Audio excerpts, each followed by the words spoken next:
Daddy. What's your idea? Make the world you want. If you're an NRA member, you pay $45 a year in good faith to help protect the Second Amendment.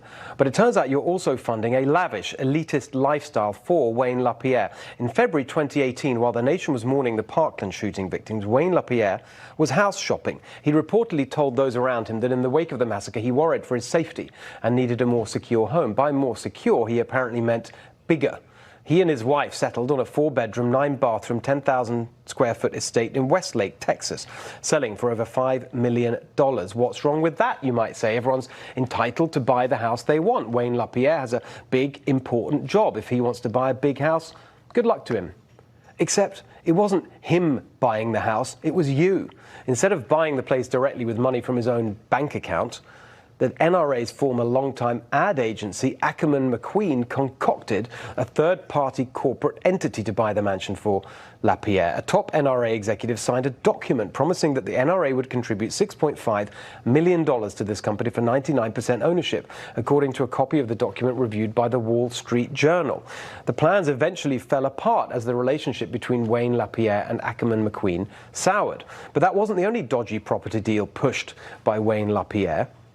Documents show that he asked the NRA to pay about $13,800 to rent an apartment for a summer intern, part of a 15-year history of ripping off NRA members for the benefit of himself and those close to him. According to leaked internal documents, LaPierre spent over $270,000 of your money on clothing between 2004 and 2017. In 2 instances, he spent almost $40,000 of that in just one day at this Beverly Hills branch of luxury boutique Menegildo Zegna.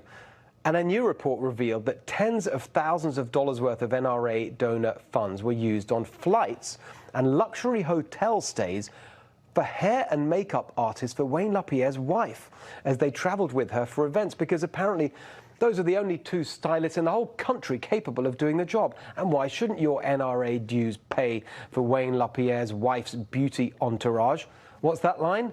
Because she's worth it. LaPierre also racked up charges of more than $250,000, that's $250,000, in luxury travel and rent costs, with nearly $70,000 of that on a trip to the Bahamas soon after the Sandy Hook shooting.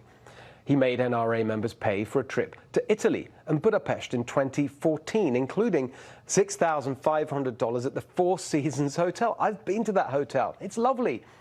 But Mr. LaPierre, there are other countries and other hotels you can stay at if you want to protect the Second Amendment.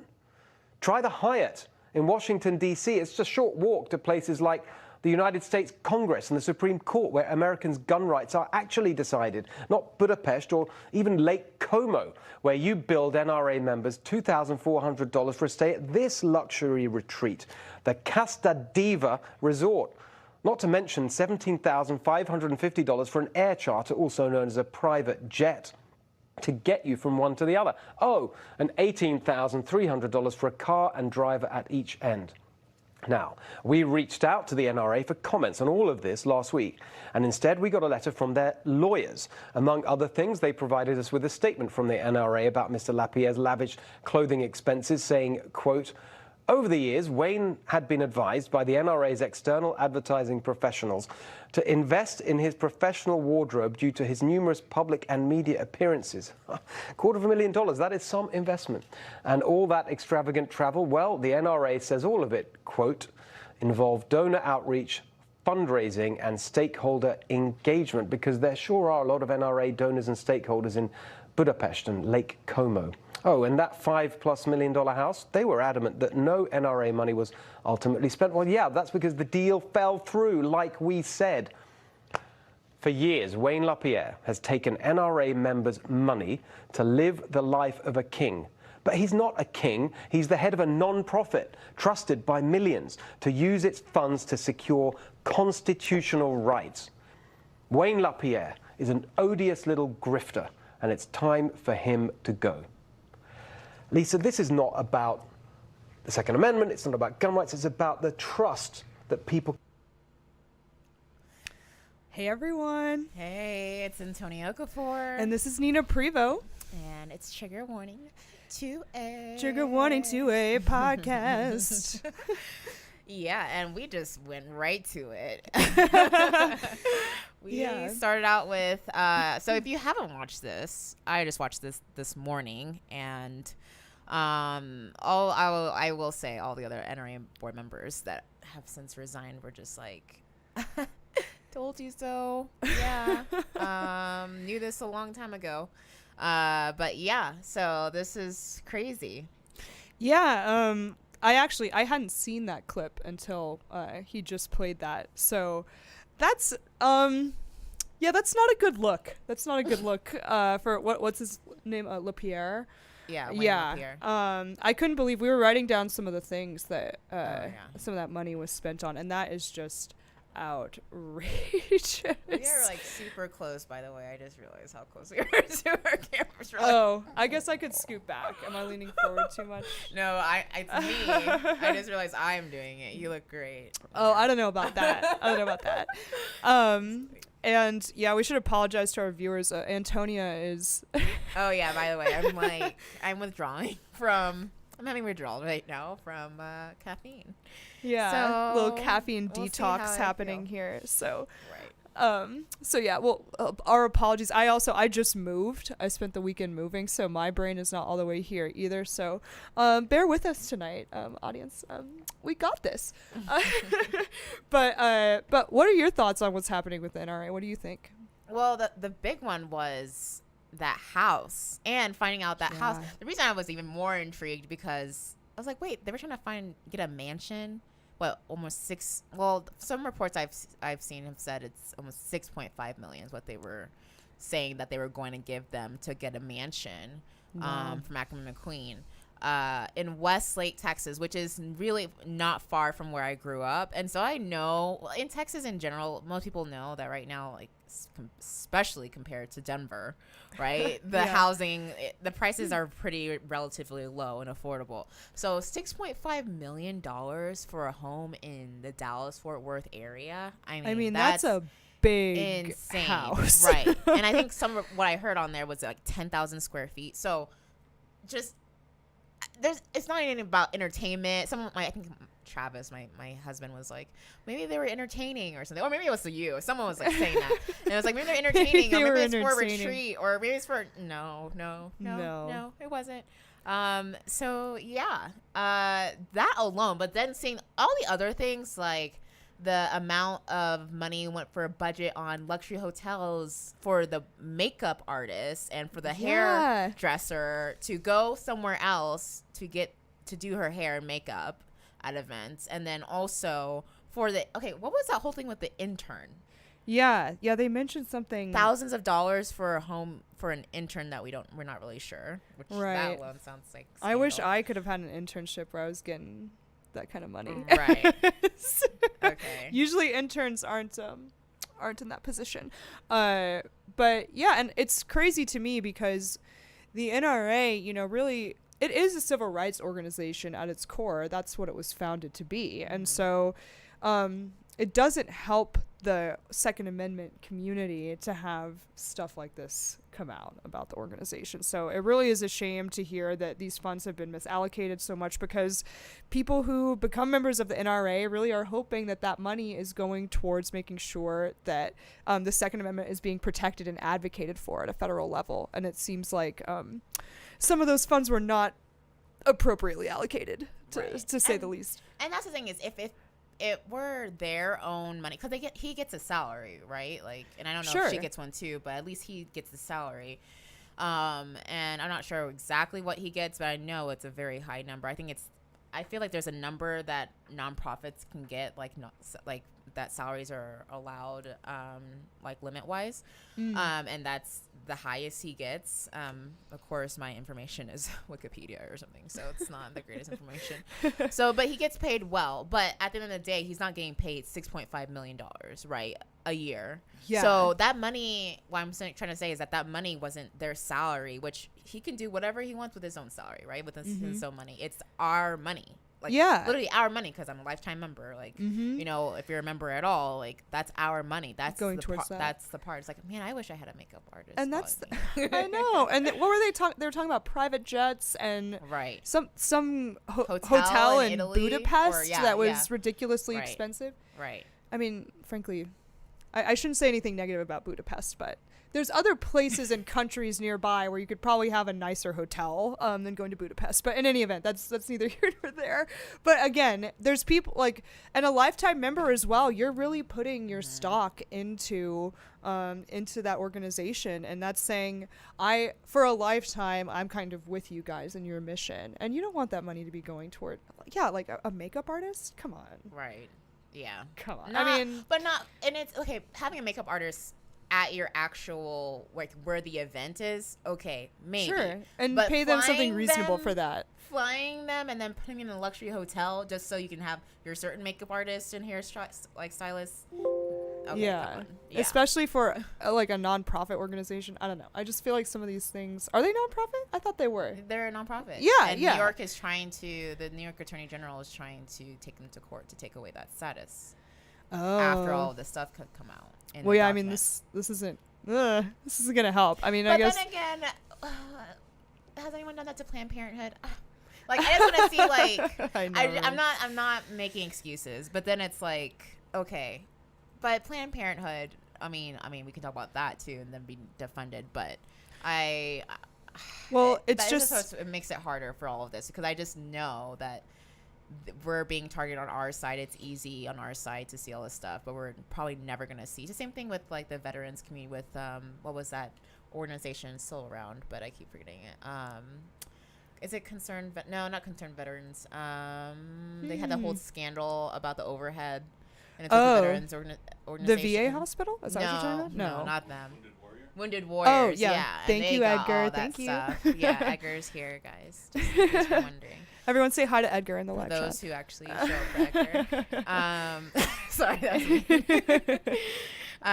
So yeah. Anyways, but is anybody saying anything in the chat? I know last time we kind of waited a while.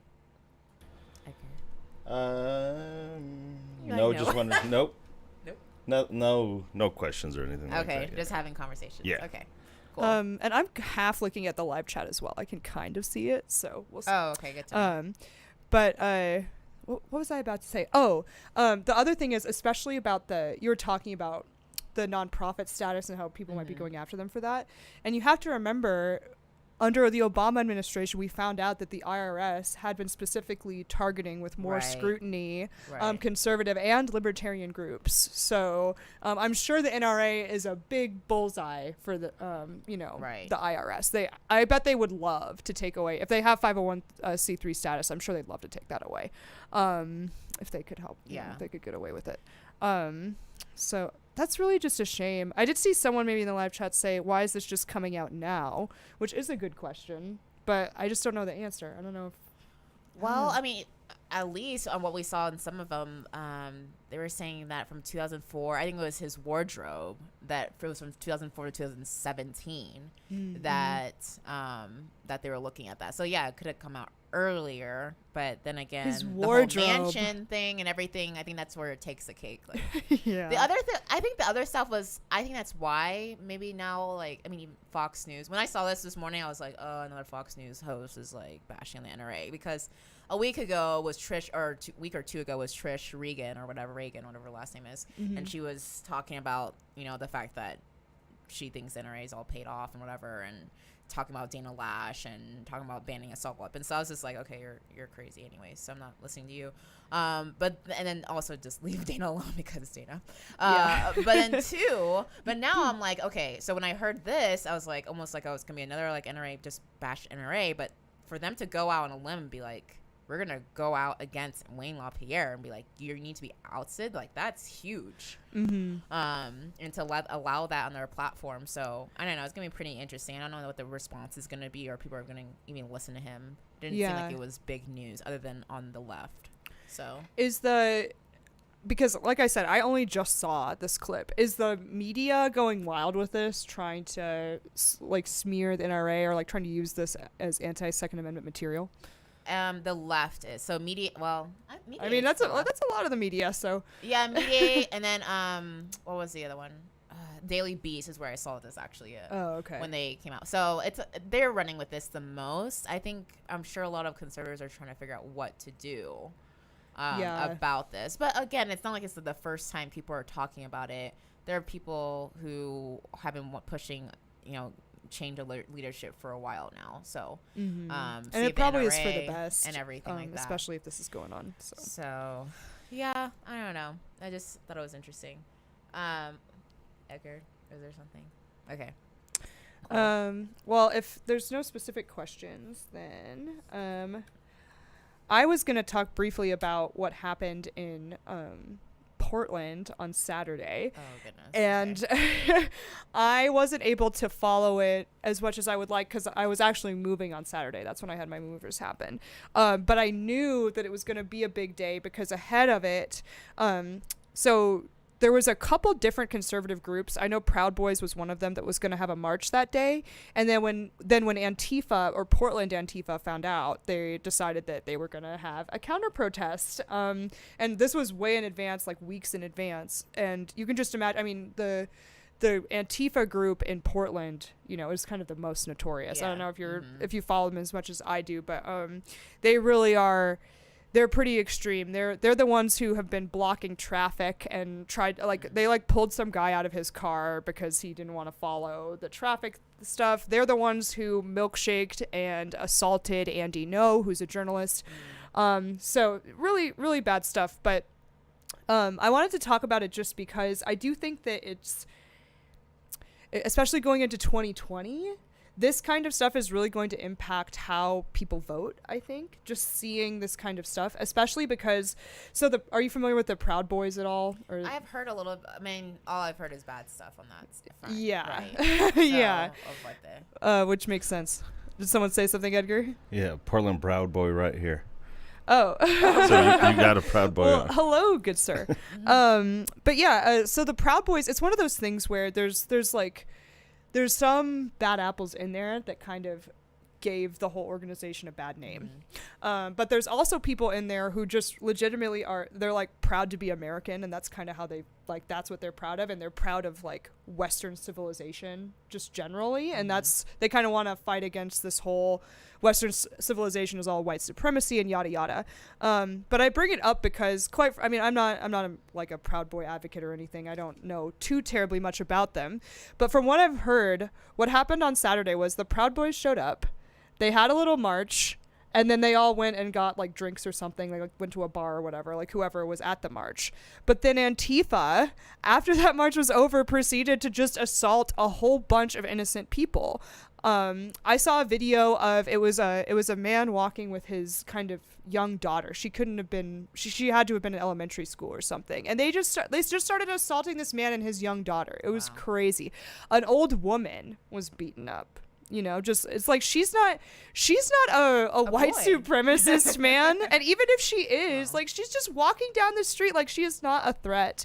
And it's pretty crazy. And I just think that going into 2020, and actually Mike Cernovich admitted to this, a lot of these people who are further right, kind of more on the extreme side of conservatism, they know that if they go out and march, they're going to draw Antifa like this. And they know that is going to make the left and subsequently the Democrats kind of look bad, especially when leftist media defends them, because they keep trying to say, oh, well, they're just fighting fascism. It's like, no, they're not.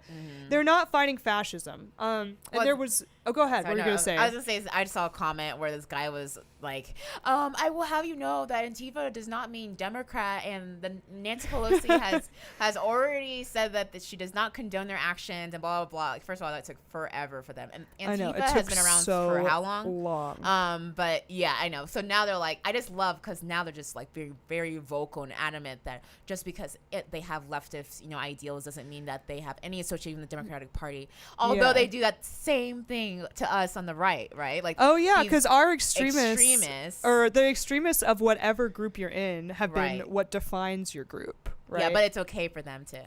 you know, to say that it's on our oh, side. but they're just the extreme ones. We're not extreme like that, even though we're still in favor of crazy legislation, and we pretty much are communists anyway.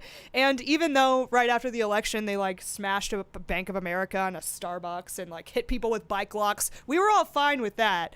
But now that we saw journalists get assaulted, we'll be like, oh, they're a little extreme, you know? Right. We don't want to associate with that. It took like a year and a half for them to start to kind of disavow Antifa. But it's really bad. And I saw one clip where there was it wasn't a short bus that actually had like disabled individuals on it, but someone had rented a short bus for the sake of one of the marches, one of the right-wing marches. And Antifa literally, they stopped the bus, they opened the bus door and just started punching people who were trying to get off of the bus. So it was crazy, but you could see that some of these Antifa people really have never been in a fight because they tried to throw punches and look so weak, and someone inside the bus threw a punch and like really did some work on these guys. But I just think that ultimately they'll try to say that. They'll try to say these really aren't representatives of us. But I actually don't think that the American people is going to buy that when it comes to 2020, because this stuff is scaring people. Like seeing an old woman get beaten up just while she's walking down the street is very unsettling to moderates. And I don't think a lot of the Democrats understand that without moderates you can't win a presidential election. Right. But, you know, it's funny, too, because those people are the ones who still stayed home and didn't vote last time either. Like, they're the ones who say all this stuff, but then they're like, oh, no, I'm not going to vote. Like, and then moderates are always having the hard time getting those people to come out and vote. But then they start making them look bad, too, at the same time. So it's going to be. But in this election, though, like, literally Bernie Sanders was oh, you're crazy, right? Like, it would be the equivalent of, in a way, maybe some people did. But if you know, after Ron Paul, after they made him look like he was a crazy guy on the Republican side, and then the next election, everybody's like, we're going to take all his policies, and we're all going to be him now, and he's also going to run. Like, that never happened. But this time, like, they took all Bernie's policies. And, and then amplified them. Right. And now they're all just like, yeah, we thought of it first. No, I know. we didn't. Like, so Bernie is one of the more moderate people on that stage. I still can't get past that. It's so crazy to me that he's become one of the more sane Democrats, especially when we have people calling for completely open borders and for, I just, they've gone totally off the deep end. Well, it's all of it. It's like a game of like, I can one up you. Oh, you can be that extreme? Yeah. Oh, I can be. Yeah, the woke off. Like even with the gun control stuff of the last couple of days between Beto and, I feel like it was between him and, Castro. Oh, I forgot about that guy. Because they're both from Texas. They both had to have some type of reaction. Yeah. But I was like, we're gonna have a buyback program. First of all, you can't have a buyback program if the government never owned it in the first place. First of all, okay, buy it back. I know, from whom? Buy it from me because it's my gun. I didn't buy it from the government in the first place. Well, that's their mentality, is that they think all firearms, all guns belong to the government, right? Like, no, we gave you that right, actually. We gave you that right, and you're lucky you even have it. So and we'll take it away. Like, we can give you money back. Your tax money, by the way. But, I mean, we'll give you money back, right? And then take that did not belong to us in the first place. Like, so, yeah, that's mentality. But, sorry, I got on. Oh, no, it's okay. It's okay because it's important because I have, how many of the Democratic candidates have disavowed Antifa? I mean, Nancy Pelosi's already in Congress or whatever. She's kind of a standard Democrat. I mean, I can't stand her, of course, because she's a Catholic and she has horrible policies, and it's like you're ashamed of Catholics. But in terms of actual candidates running, who I think Andrew Yang said something after Andy Ngo got like really beat up. I think he said something about it. But I mean, where are the rest of these Democrats condemning this organization that it's not just Portland? I mean, they have chapters all over the country, all over the world, really. Like in Germany and Europe and stuff. There's some really big Antifa chapters, and they're not. Did we say we're not a swearing podcast? I don't know. They're not fucking around, is what I was gonna say. I know. I swore. Honey, I'm so sorry. I don't know who brought this. Hold I on. know. Boop. Thanks, Edgar. I feel better now. But I just think that, and people need to remember as well that, you know, when the Nazis were coming to power in Germany, the brown shirts, it's not like Kristallnacht just happened one night and no one had ever seen any kind of violence or political action that was violent on the streets before that. There were brown shirts on the streets doing kind of stuff like this, like smashing windows of Jewish like delicatessens or whatever. You know, they were doing acts of intimidation and violence to try to scare people before Kristallnacht even happened. And it's not that I think that Antifa is capable of that, because they actually tried to plan something like a Kristallnacht and then they didn't have enough people to do it. Who don't know what Kristallnacht? Oh, I guess that's true. Wow, yeah, a public school system. We should probably educate them. So the Kristallnacht was it was sort of the beginning, really, of sort of I guess I would call it the Nazi takeover of Germany, in that Kristallnacht was sort of when the Nazi Party made their statement, right? They smashed in the windows of, you know, hundreds of people's homes across various cities, and they didn't start. I don't think they started putting people in trains or anything like that then, but it was a night of destruction and terror across Germany by the Nazi brown shirts to start establishing their dominance in Germany. And prior to that, and I really should have read up on Kristallnacht before I mentioned it.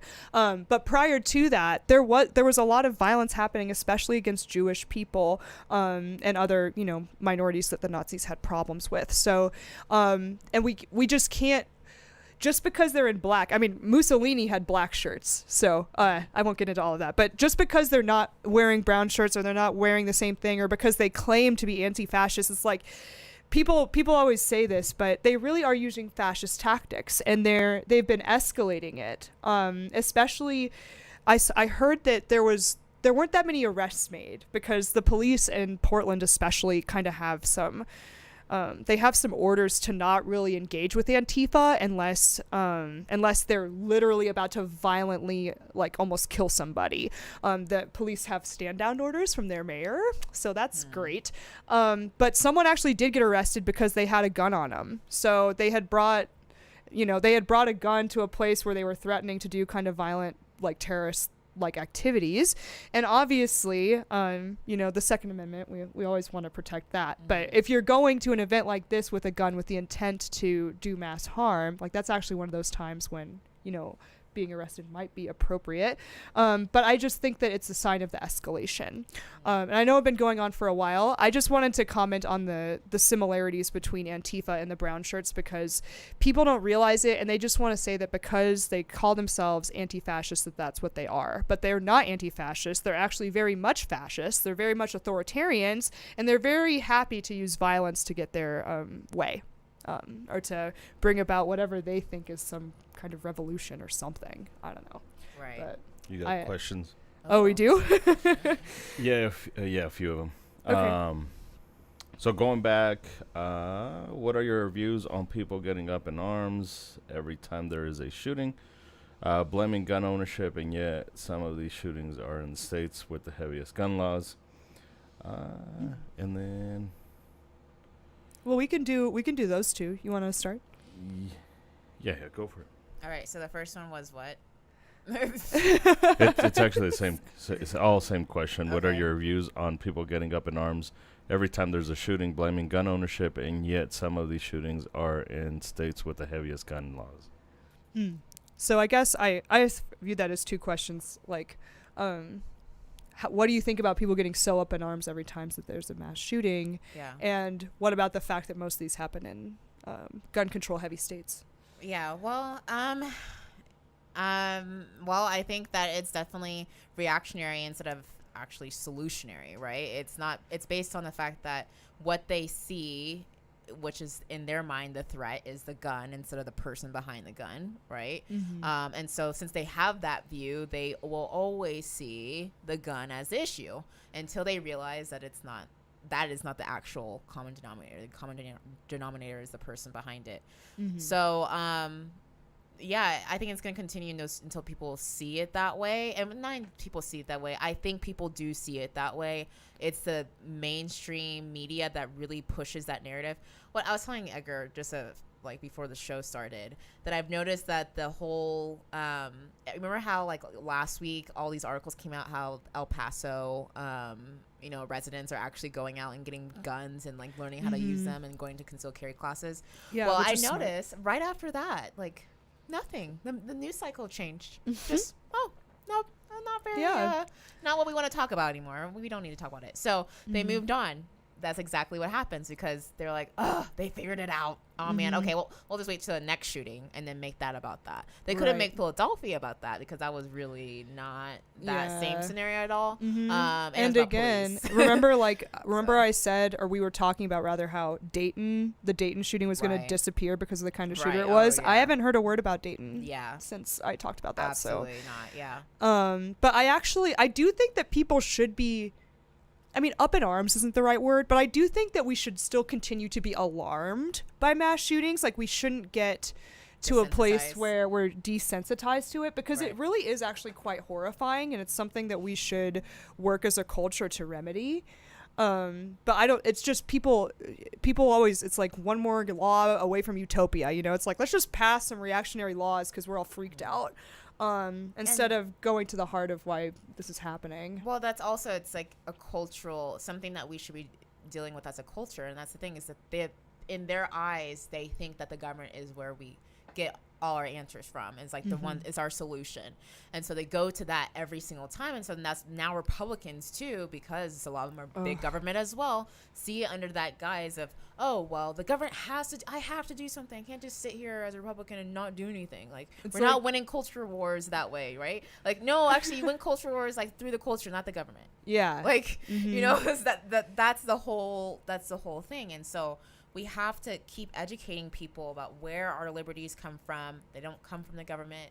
Our rights don't come from there. And man, I'm telling you though, it sounds so simple, but I remember being taught this in school. Yeah. Like, we're talking about the lack of the public education system, and like they have a long, 100-year plan, like to help us to make us think that everything comes from the government and we're lucky to get what we have from the government. And if you see everything through that lens, then it's hard for you to not think you need to do something because you think the government is your savior. Right. Well, and my fiance gives me sass because I've told this story so many times, but when I was in high school, I didn't know what libertarianism was or anything, but I already had my little rebellious spirit going, and I was in a government class, and our assignment was create a utopia. Create a government that would facilitate a utopia. And I told my teacher that was impossible. And that it was a BS assignment and that I didn't want to do it. And she said that I had to do it. So, but the thing with that is, like, even in high school, they were trying to teach me, figure out a way to utopia through government. And that's an assignment in class. And so my solution was everyone has virtual reality goggles to make the world how they want, because people's ideas of utopia are different. And so that's the only way, is if people have their own version. But even then, it's like I said, but how's the government going to pay for this? I was 16. So anyway, I got sent to the principal's office in this class a few times.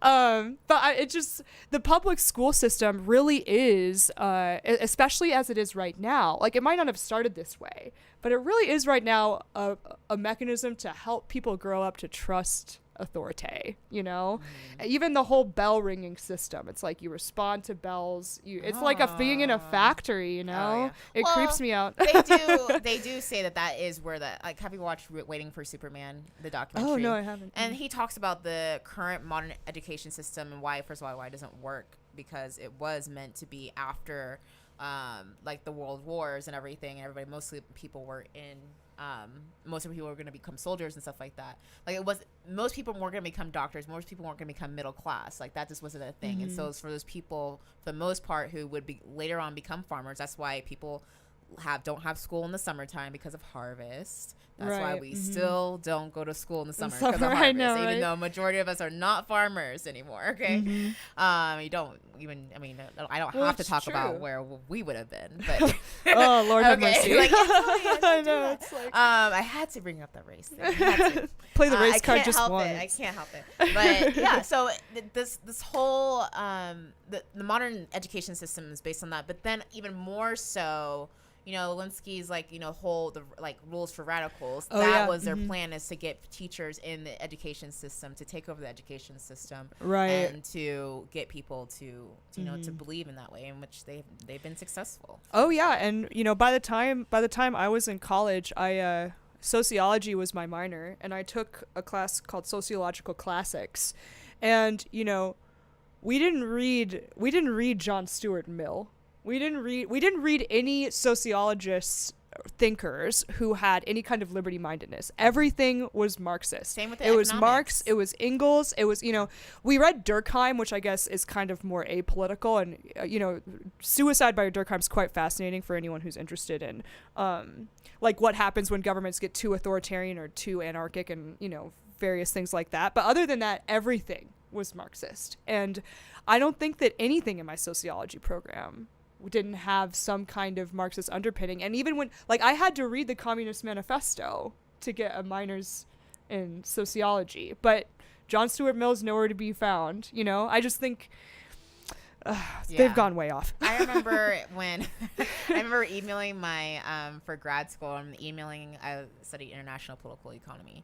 Oh, cool. And I was like, hey, when I started learning about Austrian economics and stuff, and I like emailed my advisor, I was like, hey, do you guys have any like Austrian economic courses coming up? Of course I said it like that. I didn't really say it like that. But I'm just gonna say act like I did, okay? And she was just like, no. No. It's like, and who alerted you about Austrian economics? It's probably since then it's been bad. But yeah, I mean, that's the thing, is all you learn about is Keynesian, and then maybe that's true too. And that's why people like you know, AOC can come out with, I mean, I've seen with an economics degree and still not understand where money comes from or how it works. Right. Because if you're Keynesian, you think that money can just be printed on like ad infinitum, and or that debt doesn't matter. But all of that's just nonsense. And I can't believe how bad the economics departments are. They're almost as bad as the sociology departments or the history departments or the women's studies. I mean, it's just, the whole college situation is we're gonna get sanctioned by professors. All of our like dislike buttons are gonna be, I know, professors. I'm sure actually my sociology professors, you know, on the hush hush were more like, because I thought about being a professor, and they're like, no, you don't want to do it. There's the bureaucracy behind it's a mess, and what we're forced to teach in the curriculum is getting more and more narrow, is how he phrased it. But right. Very political. Anyway, we've definitely gone off on a rant about a whole bunch of stuff, but I am curious. I feel like the live chat, I've seen it flowing. So what's going on? It's definitely flowing. So I apologize if I can't get to all of them, but one comment made by Armament and X's, which by the way says they found you on Hank Strange. Oh, cool. Can we all agree gun rights are the number one platform that we vote on? Not pro 2A, not voting for you. Oh, I want to agree with that. The problem is the actual people running for office who don't. I think I said on Hank Strange's a couple days ago that I actually talked to someone who just left Congress and Republican, and he was like, you know, the gun vote's not really that big of an issue. It's not big of a deal. You're not going to get that many votes from that group. Oof. And he was like, clearly you don't know who I am, but okay, thank you, sir. But yeah.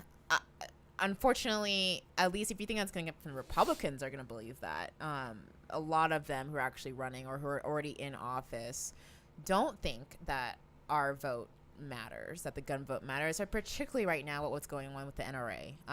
People are not, and that's why you're seeing a lot of this stuff, because they're acting like they're not afraid of the NRA, right? Because they're not really afraid of them right now, because there's not the money, you know, aspect of things, and then also they don't see like if they're actually going to be organizing in this 2020 election. So we'll see. But I mean, I obviously think the gun vote is the most important vote, and I also think it's if you understand the gun vote, you understand liberty.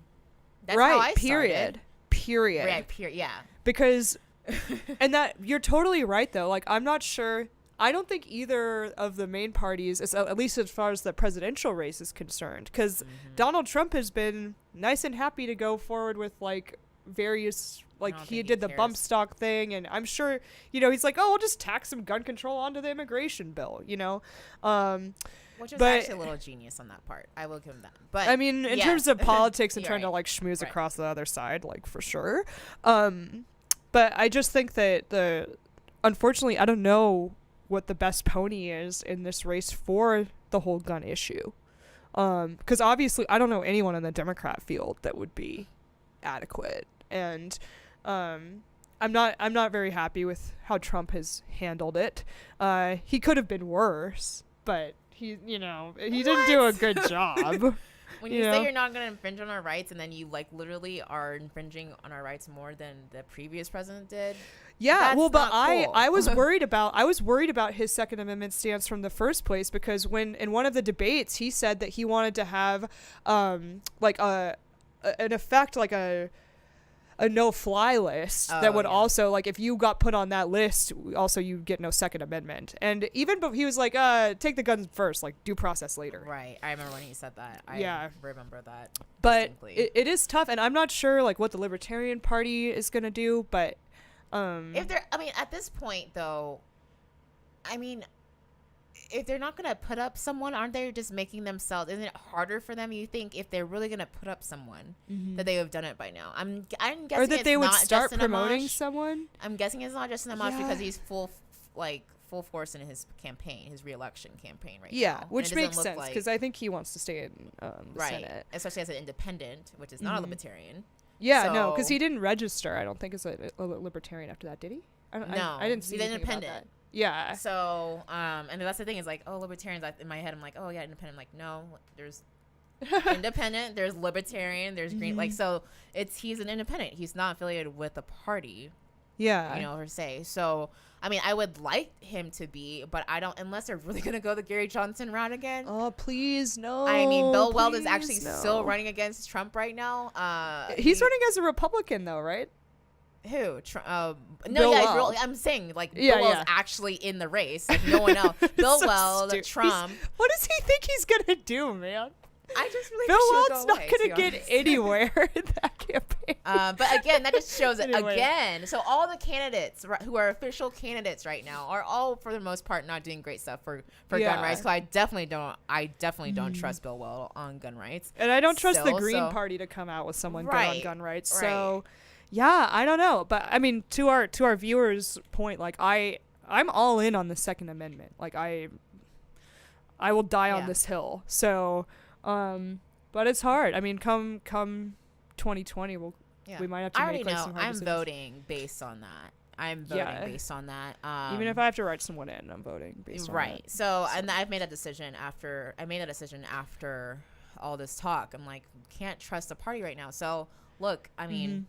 I'm like, is that a threat, Antonio? Yeah, that's a threat. Like, if you're not going to take our rights seriously, particularly on the Second Amendment, then I hope, and I'm going to call, I mean, especially after they can reconvene in September, we are going to really find out, like, what Republicans are made of.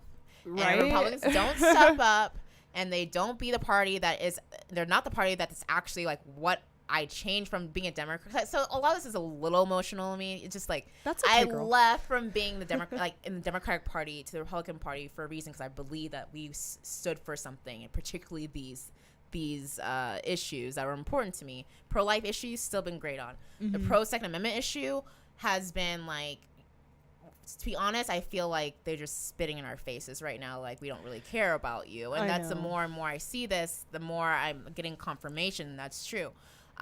September is my last, like that's the last thing for me. We're gonna see how they act, how they, really right now it's just, we don't really care. And so I think the gun vote, regardless of where they are, last time, I keep saying this all the time, look, Republican Party got the gun vote last time because of Bill Weld decided to be the VP of the Libertarian Party. But yes, absolutely, they were looking for where they wanted to be, where we wanted to be, and we chose the Republican Party because we thought in good faith.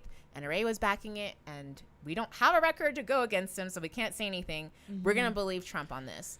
So if we don't see action on this front, then if we actually gonna in the future have a chance of being seen as, you know, seriously, then we have to actually vote our conscience when it comes to the Second Amendment, and it's gonna be up to us to do so. So I hope people will do that. Otherwise, they're not gonna take us seriously from here on out. Yeah, no, it's true. It's true, man. What's going on in the chat, Edgar? Yeah, a lot. Should I peek down at my phone too and see? You should. Okay. Because there's quite a few comments. Yeah, utopia will never happen. You're totally right, Armament. Yeah. It's that assignment was terrible. You could have argued on the Christian aspect that we're all sinners, and you're like, what? I know. That's never gonna happen. Yeah. Fajita says Tulsi Gabbard might be pro-gun. No, she's not. I've trust me, I've had plenty of that. I've listened to her stuff. She says the same type of rhetoric the other guys do. I'm pro Second Amendment, or I believe in the Second Amendment, but there's no reason why we shouldn't have common sense. Like, I already know that it's like line for line talking point. By the way, do you know who Bill Mitchell is? By any chance? Oh, yeah, that guy. He's one of these guys who, when the 2016 election was happening, he got a little bit more prominence because he was super pro-Trump. Right. And then when Trump won, like, he had more of a following. But he's one of these super gung-ho, like, Trump is like Jesus. Like, he's like MAGA to a level that I don't understand. But he has been insane about the gun control thing. He's gung-ho about it now. He's like, we have to do something. Like, I have a right to not have my kids murdered. It's like, what are you talking about, man? With Church Girl. I mean, obviously you have a right to life, but that's a different thing. But it's like, what does that have anything to do with my right to possess a firearm? Nothing. So anyway, he's been absurd on Twitter. But I'm a little worried about the Republicans. I feel like a lot of them are going down the Bill Mitchell path. That's why I mention it. I just feel like no, they are, and that's what we're gonna really see it. That's for me. I'm sure people are like, I'm already done, but for me personally, September is gonna be that for me. So we'll see. Yeah, and I know we started that talking about Tulsi. I'm sorry, I derailed us back to Bill Mitchell. And someone else said Bernie Sanders is fair on gun rights, but it's like that's like saying like the D student is better than all the F students. You know, it's he's like actually. He in 2016 you could have said that pre his second debate, but then the second debate was when the Democratic Party was like, if you're gonna get any type of funding from any of us, you have to change your view on the Second Amendment, and that's what he did. So it's really he's sad. Not gonna be pro-gun.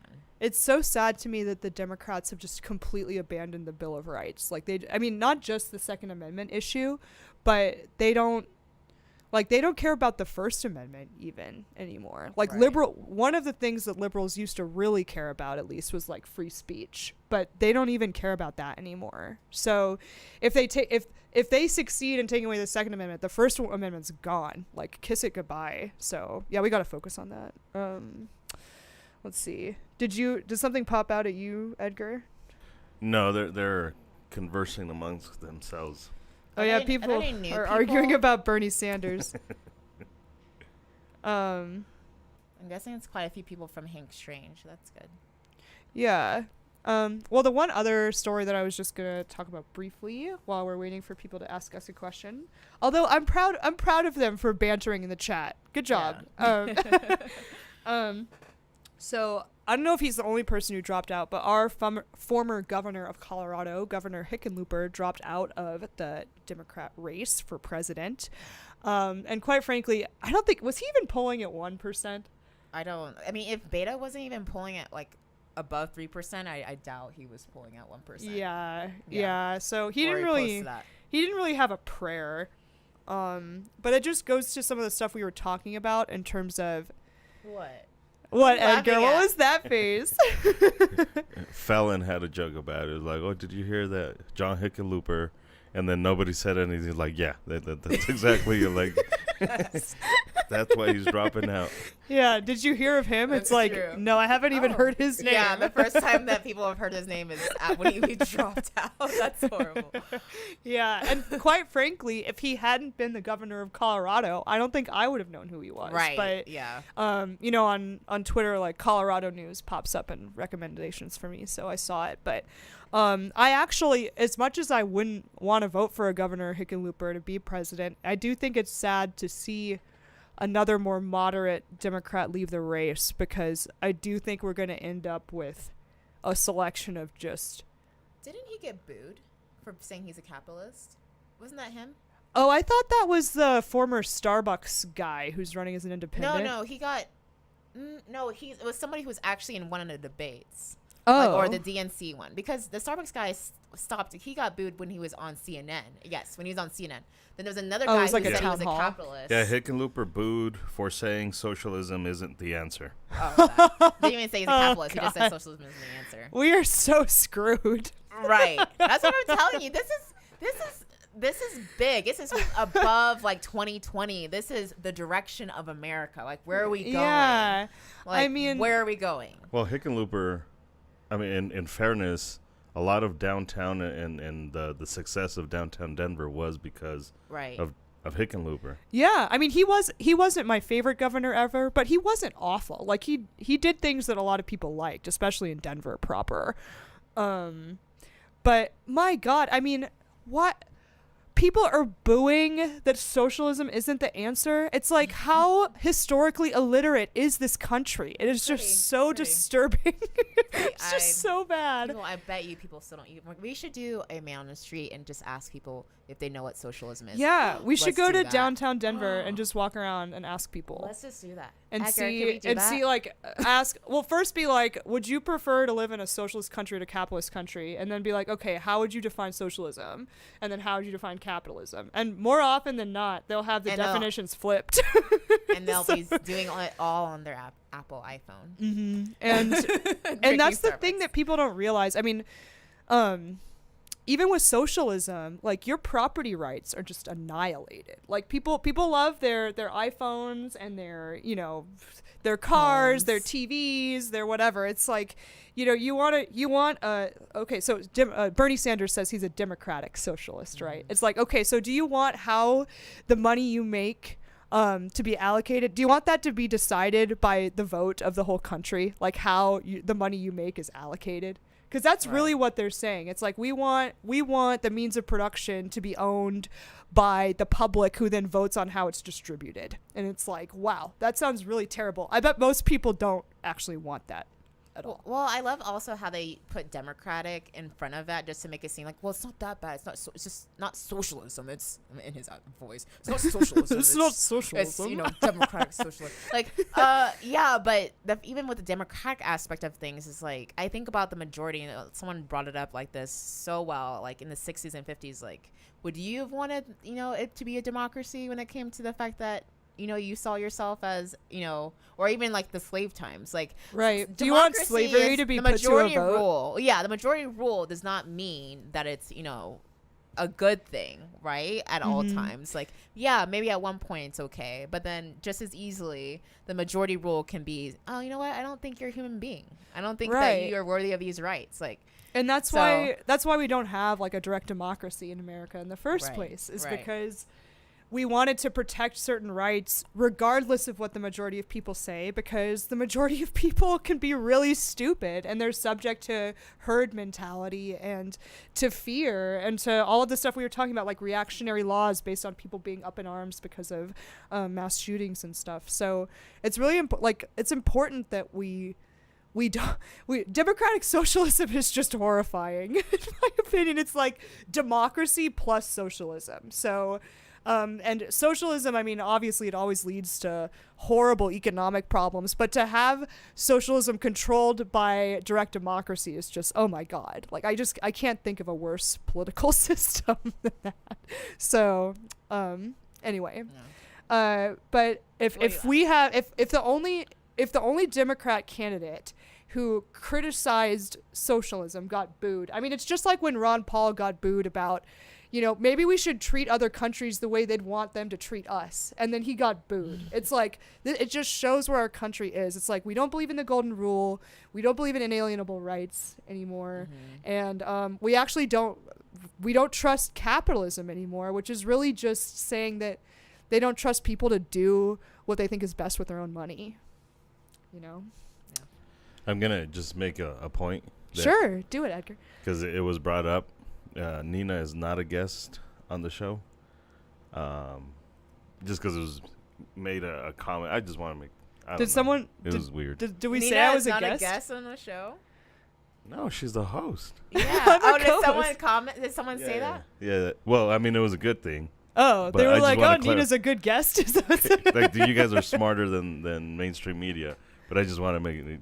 Oh, well, thank you, You're the co-host. Edgar. Yeah, no, Sorry, I do kind of No, I think sometimes I end up talking too much. I don't think you're dominating. I think it's because we're on your channel, probably. It's like maybe because there's some tiny people. This is how it works. Just kidding. This is how it works. Yeah. But no, I've been here since the beginning. Kind person in the chat. In terms of trigger warning 2A anyway. But that's all the news stories that we have. So unless there's other questions, or other comments, maybe I could peek in there. I can peek and see if there's anything. Our first official commercial. We would not be here if it weren't for the kind generosity of the kind folks at Guns for Everyone in Wheat Ridge and in Thornton. Come by if you're close. You guys should come to Guns for Everyone. I'm doing a really bad commercial right now. I'm like looking at Nina like, it's like, Nina, what do I say in this promo? Just to put like little jingles in it. But yeah, Guns for Everyone, home of the official free concealed carry classes that you should come and enjoy. They are ladies only classes, which I actually head up, and then Edgar does a lot of the just everyone Guns for Everyone type of classes, but yeah, so and I actually with them. Absolutely, and I actually the concealed carry class that I took was with Edgar, and that's how I met Edgar. So awesome. I can't recommend Guns for Everyone enough. Great organization. Doing a lot of good work for the Second Amendment in Colorado. Yeah. For the community, the networking, actually tomorrow is the Gun Talks. Gun Talks and Brew. Which is yes. a networking event. Yeah. Ooh, Gun Talks and Brew. And then, a lot of different other courses. And then I'm forgetting something. And then their new Thornton store, which is going to be it's for everybody. Like Guns for Everyone, but it's going to be mainly, especially in the future, for women. So ladies, come on by to the Thornton store. So yeah, that's a really horrible advertisement, but Edgar looks like he liked it. We forget to put to appreciate our sponsors or sponsor at all times. So thank you, Guns for Everyone. And there was just a few comments that I wouldn't mind responding to. I don't know if you want to flip through this and see if there's something you want to respond to, but someone... Yeah, I'm doing a horrible job because there's quite a few. So it's just like... Yeah, I mean, they were going pretty fast today, actually, so which is great. I'm so glad that we have that kind of activity in the chat. But someone had asked, would I vote for someone who's not running? And actually, yeah. I mean, currently, my plan is to write in John McAfee. Actually, I know that sounds kind of crazy because he's pretty much like just on his yacht in like uncharted waters trying to like not get arrested by the IRS or whatever. But I don't know. I think that he would be a great president, and he understands the problems with the income tax at its core, and he also understands the problems that technology might face to our country in terms of national security and things like that. So I'm all about McAfee. He's my favorite. I'd write him in, especially because like I said, I don't really see a horse for those of us who are, because Antonia is a conservative, but I'm a pretty big L libertarian, so I don't have a fight in this race. Actually, I've done the testing, and it's actually said I'm a right-leaning libertarian. Oh snap! So I'll get Antonia full-blown libertarian, not even like conservatarian. I'll get you full-blown libertarian soon enough. But that's I would write in a vote. Sorry, actually. Sorry. I didn't mean to scroll away from someone it. says profound. I wanted to leave it to the end, but it's found. I don't know if we already said this already. Armament and Axis says, make no mistake, more gun control, people control is coming. Mm-hmm. But that was pretty profound. Like, yes, yeah, it is people control. It is people control, because when governments want to, basically enslave or round up or, just mass murder their citizens, the first thing they do is disarm them. That's the number one thing. It's preceded pretty much every government orchestrated genocide against its own people, like, ever. So, and actually, people worry about, or at least talk about worrying about, like, invasions and things, but throughout history, other countries have actually not invaded the United States because they know that the population itself would be able to defend our property to a certain extent. It's not just that our military is strong, but the people are armed. And it's the same thing with Switzerland. Switzerland has been able to stay neutral this whole time throughout world wars and all that stuff. And it's because Switzerland is armed to the teeth. You can't just invade Switzerland, and get away with that. So, anyway, we got to protect our Second Amendment. It was something I was thinking about earlier today in terms of the invasion. Not that we're having one. Nina Primo says we. I know. We're talking about Greenland. Whole thing. Apparently, I mean, we could actually go about trying to purchase a territory, but I just think all of the memes and everything that's come out of that is so crazy. And I don't know how serious Trump is, but the reactions have been hysterical. And it's funny thing too is, and now Denmark is involved. So Denmark apparently owns Greenland, like has that. They've got some. And they were talking about that because they had to come up with like a $20 million, guys, for all the socialists who just want to be like, oh, Denmark is such a great example of blah blah blah. And it's like, they're trying to come up with $20 million. Okay. So let's see how great they're doing. Okay. So and they were having a conversation, and that's how that came up. And Trump was like, well, but I mean, strategically it actually would make sense and stuff. But obviously, yes, you can't just buy a country that is already been taken unless you're going to go take it. But it was all, and then Denmark like steps in and it's just like, oh, well, we wouldn't even let you do it. We'll buy you, America. Like, come up with the $20 million that you need to owe Greenland first. Yeah, okay, good Denmark. luck buying America. That's a joke. That's the thing that's a joke. Because the thing is, there have been times historically where a country will buy land off of another country, especially if the other country is in a financial position that's pretty terrible. Like the Louisiana Purchase was from the French. So, and it was cheap too. The land in the Louisiana Purchase was dirt cheap, and it's some of the best land in America. Anyway, Edgar has something on his mind. Yeah, because you guys need to clarify this. Yeah. Okay. You guys do the shilling for the NRA? No, is someone saying that? Who's saying that? I'm not. If I'm going to be honest, I'm not even. Okay, first of all, did you even watch any of our episode today? You didn't see the first 10 minutes. That's for sure. And I'm actually, if I'm going to be honest, I'm not even a member of the NRA. Wow. Yeah. I don't know. Because I've always had some reservations about them. Who's saying that? Like literally, who's saying that? Just Roe. Yeah, that's all it is RO. And he's saying you guys are shills for the NRA. Colored women shilling for the NRA. How much are they paying you? Or are you dumb enough to do it for free? Is this all worth it? The popularity and the money. Yeah. Wow, that's a doozy. Every time they say it, I'm like, man, I really wish I could just like say like, you know what, I am chilling in the dope. I know, like I wish they were writing me checks, dude. Like, I don't have NRA money. I'm not on this private jet going to these hotels like this hairstylist or whatever. Like, I'm not getting any of that. We're just giving this person play, and that's what they wanted. Do you realize how long it took us to get a producer for this podcast? Like, we are not and rolling this is how we got it, guys. This is how we got it. He said, I'll do it for free if you do it after 8:30. And I said, sold. Oh, yeah. Dish it up. That's how we're here, guys. Oh, why do you think we're doing, horrible advertisements to help out for everyone? Because we feel bad that the fact that he's doing this because we care. We're all doing this because we care about the Second Amendment. Yeah. We're giving him way too much play, but I have actually had a couple people with Empowered too telling me that, oh, I can't believe you're a part of this. You're the leader of this Empowered organization for young women, and how much money is the NRA giving you in order to do this? I'm like, it's like when I told the NRA about the Empowered, then it immediately became competition apparently, and Acme McQueen did not like me before, so that's why I was pushed out. Okay, so trust me, I wish I had funding in that sense in order to push Empowered, but I believe in it enough that that's why we're doing it. So yeah. Anyways, and I can't believe that person did they really say like colored in that comment? Yeah. Okay, I'm just gonna take this opportunity to say. Are you thinking I said that? Like I called you? No, I'm reading it word for word. I just didn't know if I misheard you.